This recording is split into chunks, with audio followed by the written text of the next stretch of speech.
2025 November నెల మీనరాశి వారికి గోచార గ్రహస్థితి ప్రకారము ఫలితాలు ఎలా ఉన్నాయి అని మనం చూసుకుంటే, ఈ నెల అంతా కూడాను వృత్తి పురోగతి, జ్ఞానవృద్ధి, పిల్లలకి విజయం, కొత్త కొత్త సాహసమైనటువంటి నిర్ణయాలు, వ్యాపార విస్తరణ ఇలాంటివన్నింటినీ తీసుకుంటే ఒక్కొక్క వర్గం వారుగా మనం చూడడం మొదలుపెట్టడం వల్ల ఉద్యోగస్తులకి ప్రమోషన్స్, గౌరవం, కొత్త బాధ్యతలు పెరుగుతున్నాయి. గురు భగవానుడు యోగంగా ఉన్నాడు. మీకు ఏళ్ళనాటి శని నడుస్తున్నా గురు భగవానుడు యోగంగా ఉన్నాడు.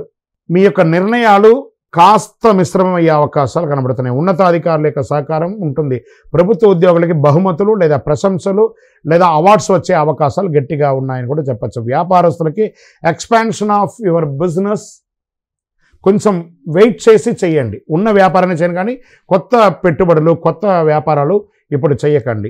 పెద్ద పెట్టుబడుల మీద చాలా జాగ్రత్త అవసరం అని కూడా చెప్పుతుంది. ఇంకా 20వ తారీఖు తర్వాత కాస్త జాగ్రత్త పడవలసినటువంటి సమయం. ఇంకా ప్రైవేట్ రంగంలో ఉన్నటువంటి వారికి ప్రాజెక్టులో బోనస్ లేదా పదోన్నతి కోసం ఎదురు చూస్తున్న వాళ్ళకి కాస్త ఆలస్యం అయ్యే అవకాశాలు ఉన్నాయి. స్ట్రెస్ ఉంటుంది, కొంత ఒత్తిడి బాగా పెరుగుతుందని కూడా చెప్పచ్చు. మీ మాట ప్రతిభ గుర్తింపు పొందే సమయంలో కొన్ని మిశ్రమైనటువంటి ఫలితాలు కనబడుతున్నాయి. రాజకీయ నాయకులు ప్రజాక్షేత్రంలో వెళ్ళేటప్పుడు జాగ్రత్త, మాట తూలకండి. వాహనం నడిపేటప్పుడు జాగ్రత్తగా ఉండండి. వ్యూహాత్మకమైనటువంటి నిర్ణయాలు కాస్త మీకు మిశ్రమ ఫలితాలు ఇచ్చే అవకాశాలు ఉన్నాయి. మరియు కోర్టు కేసు వ్యవహారాలు ఉన్న వాళ్ళకి ఇది కాస్త గడ్డుకాలం అని చెప్పచ్చు. జాగ్రత్తగా ఉండండి. ఇంకా ఐటీ రంగం వారికి చెప్పనే అక్కర్లేదు. Stress stress stress. కొత్త ప్రాజెక్టులు, ఆన్సైట్ చేంజెస్ కోసం ఎదురు చూస్తున్న వాళ్ళు వెయిట్ సమ్ టైం. ఇంకా విదేశాల్లో ఉద్యోగం చేసి అక్కడ ఉద్యోగం పోగొట్టుకొని ఉద్యోగం ఎదురు చూస్తున్న వాళ్ళు ఇంకొక 1-2 నెలలు వెయిట్ చేయండి. మంచి ఫలితాలు రాబోతున్నాయి. విద్యార్థులు చాలా కష్టపడి చదవాలండి. ఈ యొక్క ఎక్స్పోర్ట్ బిజినెస్ చేసే వాళ్ళకి కూడా ఎల్సీ రాకుండా, లేకపోతే లేట్ అవ్వడము, మీ యొక్క రీచ్ కాకుండా ఉండడము, ఇలాంటివి ఇబ్బందులు వచ్చే అవకాశాలు కాస్త కనబడుతున్నాయి. ఈ యొక్క స్త్రీలు ఎవరైతే కుటుంబ స్త్రీలుగా ఉన్నవాళ్ళు, వ్యాపారంలో ఉన్నవాళ్ళు, ఎంటర్ప్రెనర్గా ఉన్నటువంటి మహిళలు, మీనరాశిలో ఉన్నటువంటి వాళ్ళు మీరు ఆరోగ్యం పట్ల జాగ్రత్త వహించండి. అధిక శ్రమ తీసుకోకండి, ఎక్కువ ఆలోచించకండి. ఎందుకంటే కొంచెం మిశ్రమంగా ఉన్నప్పుడు మన వ్యక్తిగతంగా మనం డిజాల్వ్ అయ్యి కాస్త ఆరోగ్యం పట్ల శ్రద్ధ వహించుకుంటే మంచిది. రైతులకి మిశ్రమమైనటువంటి ఫలితాలు ఉన్నాయని కూడా చెప్పచ్చు. ప్రభుత్వ మద్దతు అయితే దొరుకుతుందని కూడా క్లియర్గా ఉంది. ఇక్కడ షేర్ మార్కెట్లో ఈ నెల కొంచెం జాగ్రత్త అంతే చెప్పగలము. రియల్ ఎస్టేట్ కొంచెం స్తబ్దతగానే ఉంది. ఆరోగ్యం పట్ల చాలా అవసరం అండి. శస్త్రచికిత్స అయ్యే అవకాశాలు ఉన్నాయి. కొంతమందికి ధ్యానం చేయడం మంచిది, సంగీతం వినడం మంచిది, దేవతారాధన చేయడం మంచిది. ఒక శస్త్రచికిత్స కూడా అయ్యే అవకాశాలు బాగా కనబడుతున్నాయి. వాహనం నడిపేటప్పుడు జాగ్రత్త. డాక్యుమెంటేషన్ అంతా సంతకాలు పెట్టేటప్పుడు లేదా షూరిటీ ఎవరికి ఇవ్వకండి. దానివల్ల మీరు నష్టపోయే అవకాశాలు ఉన్నాయి. ఈ నెల కొంచెం మీనరాశి వాళ్ళు మిశ్రమమైన ఫలితాలు అని చెప్పచ్చు. మీకు అదృష్టం కలిగించే సూచనలో రంగు ఆకుపచ్చ రంగు మీకు చాలా కలిసి వస్తుంది, మరియు ఊదా రంగు కలిసి వస్తుంది అని కూడా చెప్పడం జరుగుతుంది. అదృష్ట సంఖ్య 7. ఉత్తర దిక్కు ప్రయాణాలు మీకు చాలా కలిసి వస్తుంది అని కూడా చెప్పచ్చు.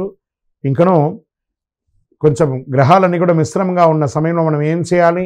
దైవ ప్రార్థన చేయాలి. కాబట్టి మీ వయస్సు ఎంత ఉందో అన్ని దీపాలను మీ ఇష్టదైవం లేదా కులదైవం లేదా శివాలయంలోకి వెళ్ళి దీపం వెలిగించండి.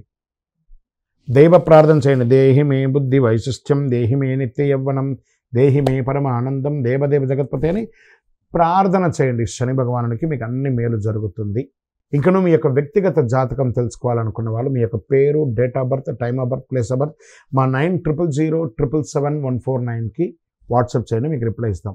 ఇంకను ద్వాదశ రాశి ఫలితాలన్నీ కూడా చూస్తున్నటువంటి ప్రేక్షక మిత్రులందరికీ కూడా మా టీవీ ఛానల్లో వస్తున్నటువంటి కార్యక్రమాలన్నీ మీకు నచ్చుంటాయనుకుంటున్నాను. ఒకసారి లైక్ చేయండి, సబ్స్క్రైబ్ చేయండి, మీ మిత్రులకు అందరికీ కూడా షేర్ చేయండి. వందే మాతరం, వందే మాతరం, వందే మాతరం.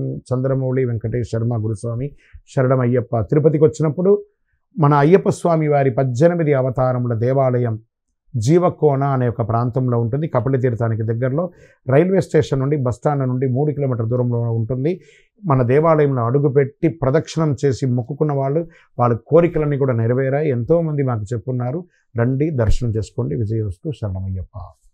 ఇంకా ద్వాదశ రాశి ఫలితాలన్నీ కూడా చూస్తున్నటువంటి ప్రేక్షక మిత్రులందరికీ కూడా మా టీవీ ఛానల్లో వస్తున్నటువంటి కార్యక్రమాలన్నీ మీకు నచ్చుంటాయనుకుంటున్నాను. ఒకసారి లైక్ చేయండి, సబ్స్క్రైబ్ చేయండి, మీ మిత్రులకు అందరికీ కూడా షేర్ చేయండి.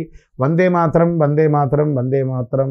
చంద్రమౌళి వెంకటేష్ శర్మ గురుస్వామి శరణం అయ్యప్ప. తిరుపతికి వచ్చినప్పుడు మన అయ్యప్ప స్వామి వారి 18 అవతారముల దేవాలయం జీవకోన అనే ఒక ప్రాంతంలో ఉంటుంది. కపిల తీర్థానికి దగ్గరలో రైల్వే స్టేషన్ నుండి బస్టాండ్ నుండి 3 కిలోమీటర్ల దూరంలో ఉంటుంది. మన దేవాలయంలో అడుగుపెట్టి ప్రదక్షిణం చేసి మొక్కుకున్న వాళ్ళ కోరికలన్నీ కూడా నెరవేరాయి. ఎంతోమంది మాకు చెప్పున్నారు. రండి, దర్శనం చేసుకోండి. విజయవస్తు. శరణమయ్యప్ప.